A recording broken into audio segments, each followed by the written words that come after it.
what's up, everybody? Juan here. I'm at work. I was not doing this in the car because I was ill prepared today. It's kind of sunny over there.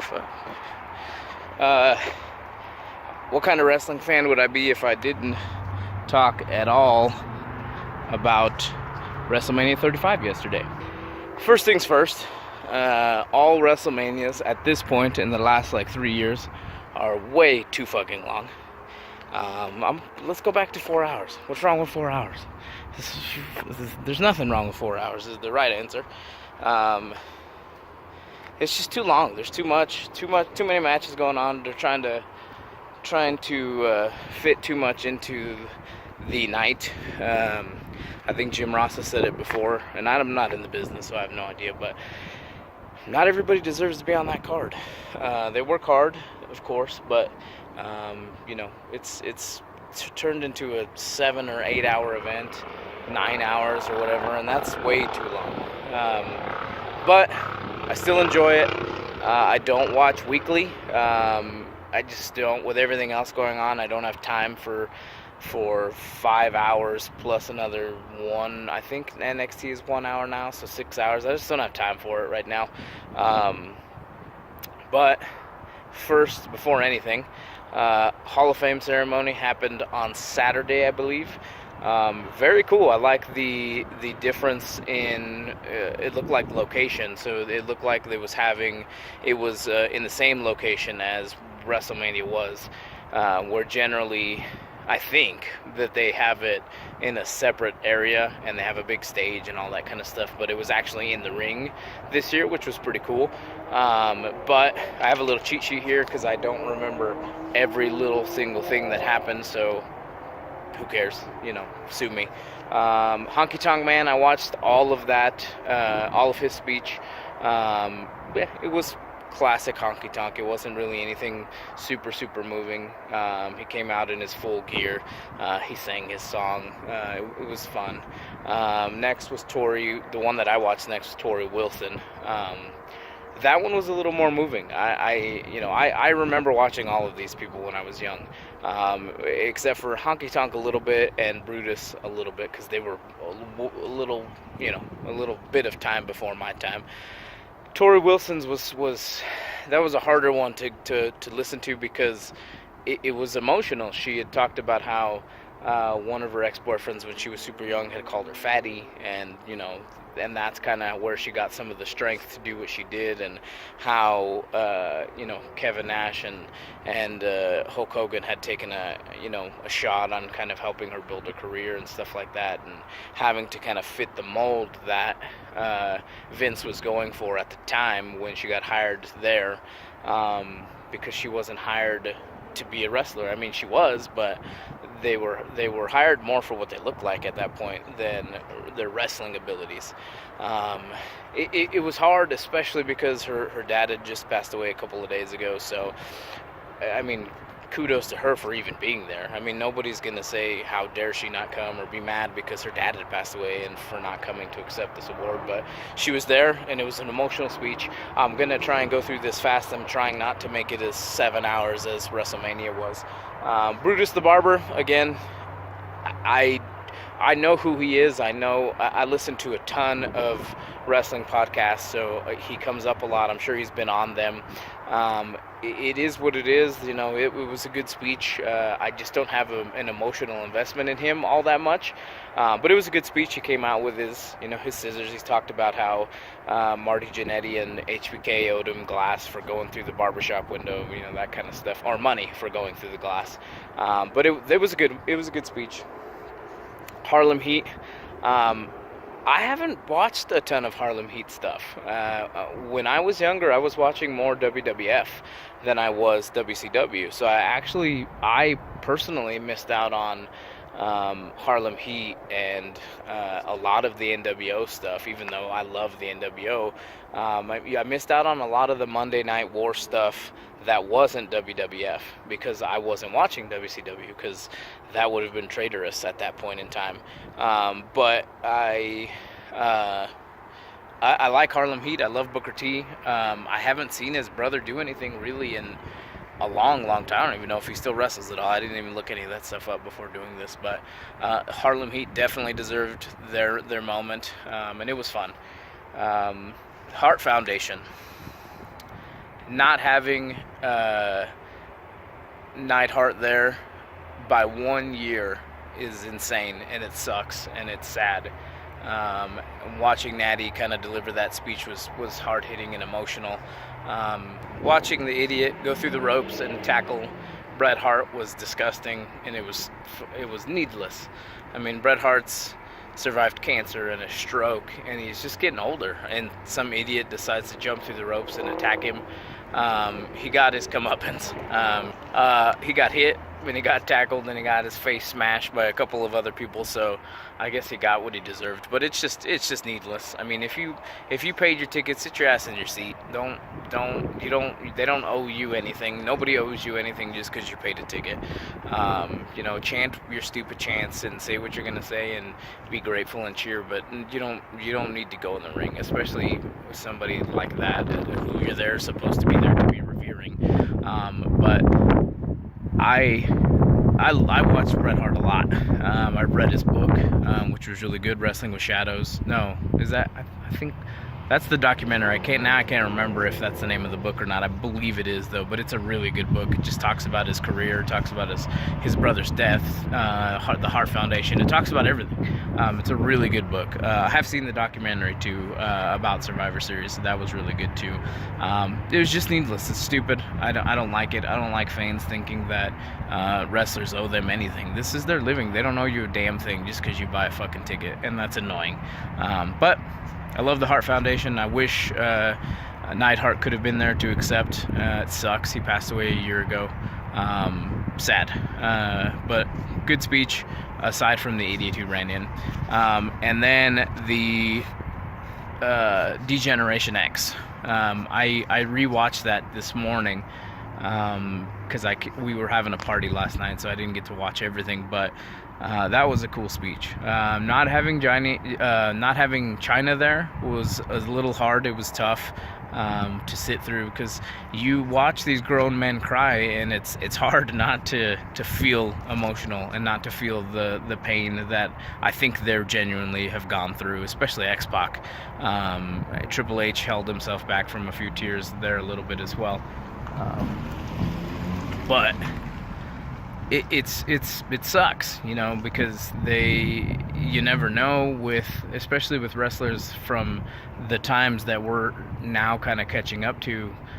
They're not just passing away because they're older, they're passing away because of years and years of drug abuse and stuff like that, and so it's sad. Listening to Triple H make fun of AEW was pretty funny. He made the jab about after Billy Gunn said Vince couldn't fire him, about Vince buying that pissant company and refiring him again. So it's pretty funny. It made me laugh. I'm sure that was all in fun and they could give a shit about what they each said, but because they're all friends, so it probably didn't hit that hard. But that was funny. I loved that speech. I watched it twice just because it's really cool. The Degeneration X, like I said, I was a WWF guy, so that was my jam. That was my shit. At a time when it was DX and Stone Cold and The Rock and kind of everybody fucking Mankind, and they were all kind of coming up at the same time versus this WCW and Ted Billionaire, juggernaut. Was cool. It was cool to see them prevail, and I know that DX was a giant part of that.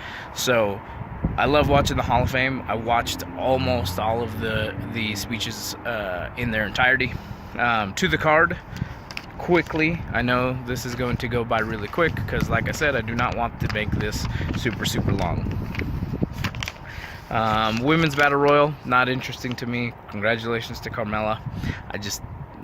Some of these things just don't matter in the sense that they don't lead to anything, so it's not some kind of big payoff. I think it's just a way to get everybody on the show.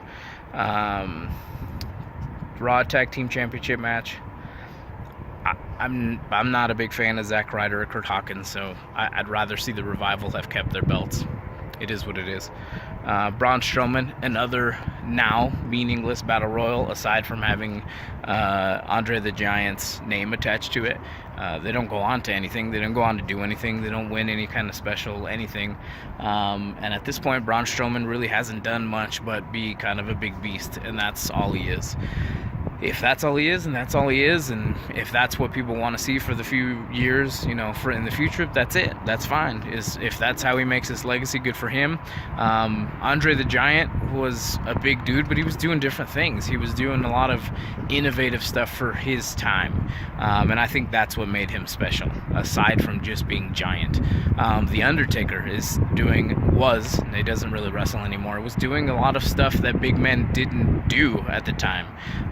Plus, he took his persona and his character to crazy heights. And I don't see that coming from Braun personally.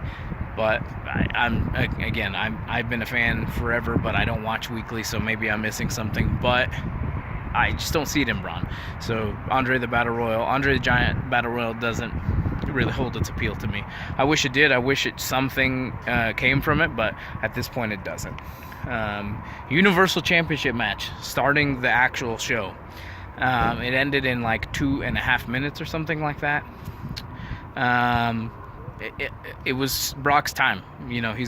The rumors he's going to fight Cormier in August. So it was his time to lose. I mean, he wasn't going to lose if he wasn't going to leave for the UFC. And I know a lot of people don't like that, but that's just the way it is. He's a draw. If you don't like the way he wrestles, who cares? He draws. He puts asses in seats, and that's the way it is. If he didn't, Vince McMahon would have told him to leave a long time ago. But he draws money. That guy is probably wondering what I'm doing. But he draws, and that's why he's there. I mean, people tune in to see him get his ass kicked. Some people tune in to see him kick ass. I like watching him fight in the UFC, and I tune in when he's in the WWE. I don't give a fuck if he's only there once or twice a year. It's okay to have a special attraction. Andre the Giant fought in your territory maybe once a year, and that's what made it special. So I like Seth Rollins. I hope that he builds the title back up, but he's not the Brock Lesnar type. That's why I don't think would work as a special attraction. Having the Undertaker as a champion who only fought once or twice a year would be special. That would be an attraction. It's the same thing with Brock Lesnar.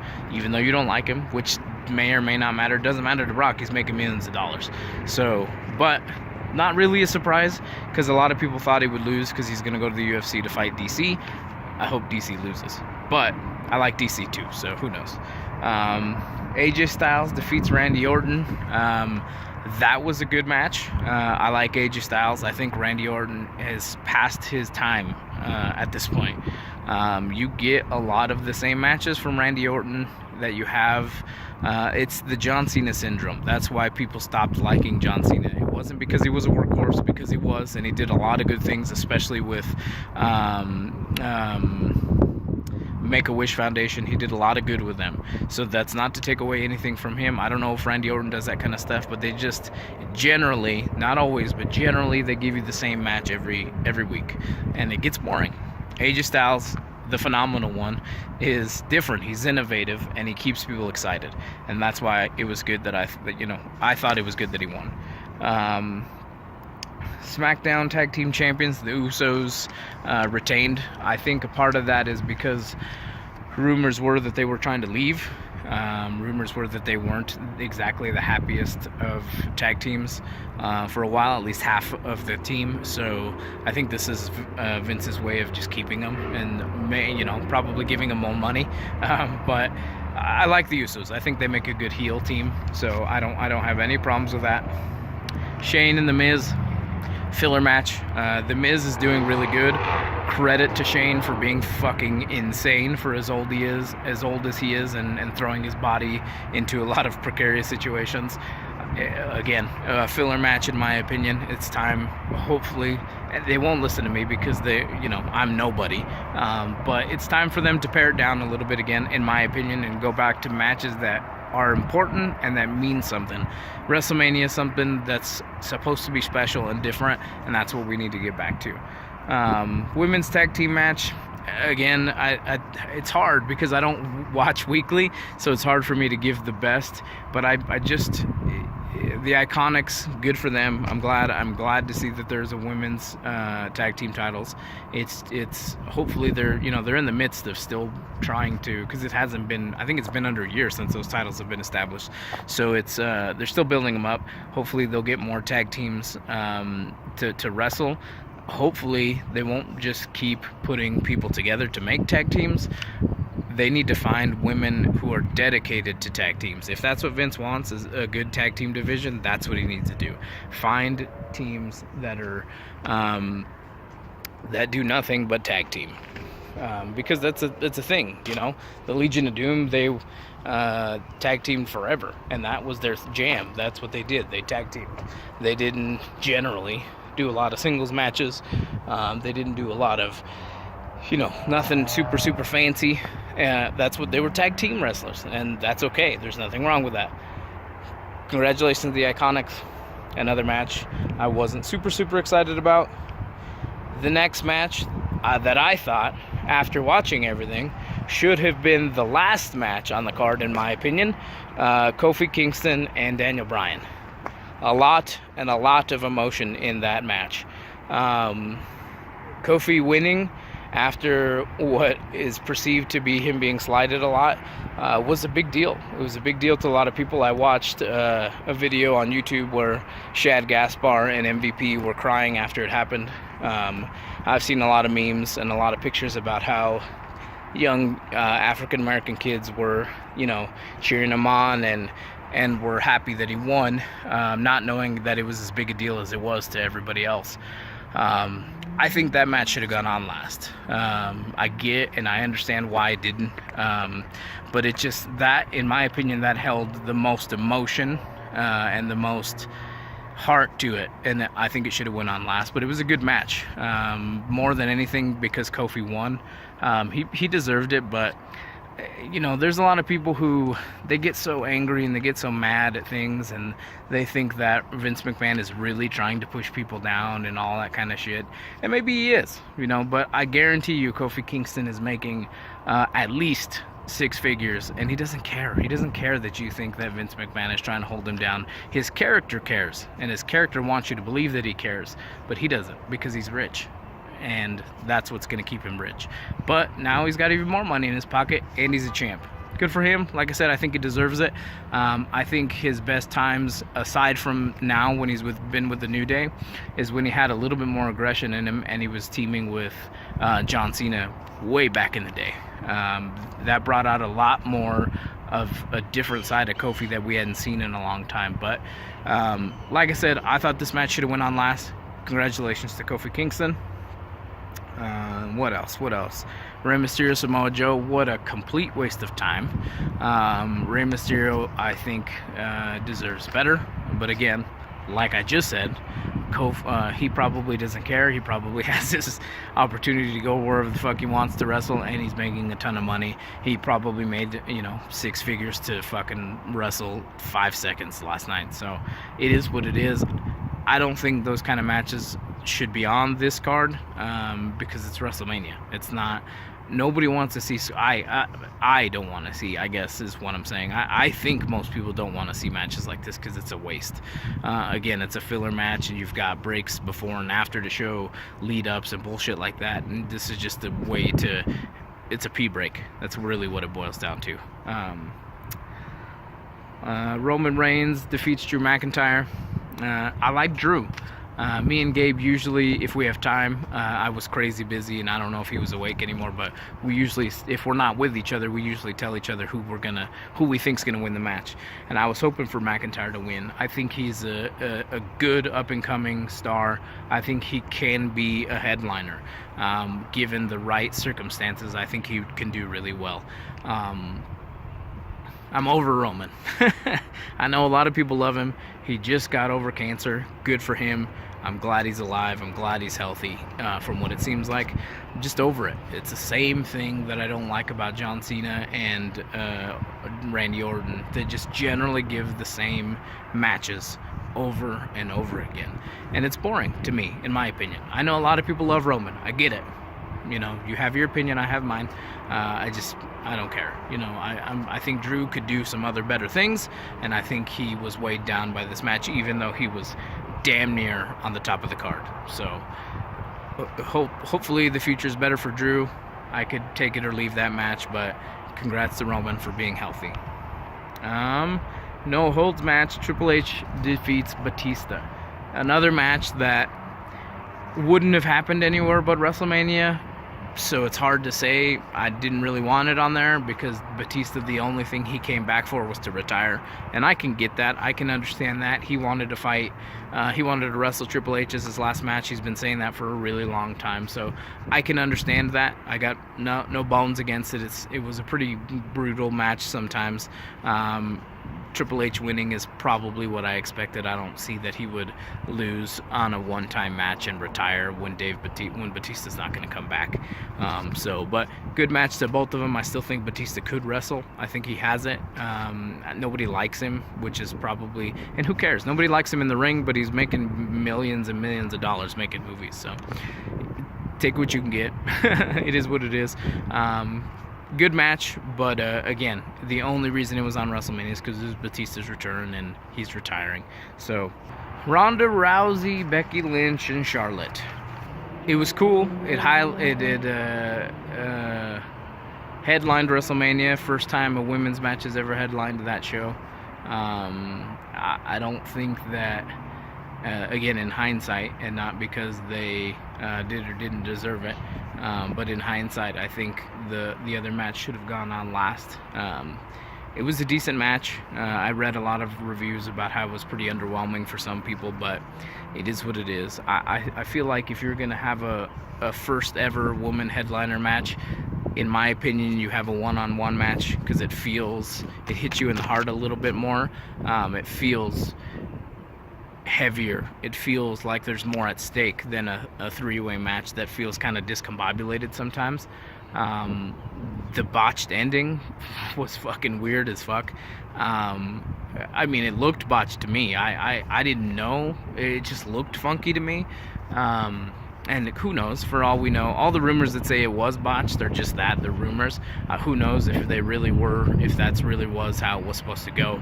But the rumors that I've read so far are that Becky was supposed to submit Charlotte, and that looking back, the weird schoolboy almost roll up into kind of a kick out, and the ref kind of counting three. It was really funky. The end just seemed really weird to me. So. I don't know. I don't have a lot to say about that match. Again, Ronda Rousey, she sells tickets. She puts seats in asses. She puts asses in seats, I think is how that should be said. But it's... if you don't like her, that's okay. There's nothing wrong with that. You don't have to like everybody.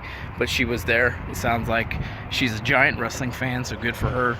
It's cool that she got to do something that not a lot of people will ever get to do.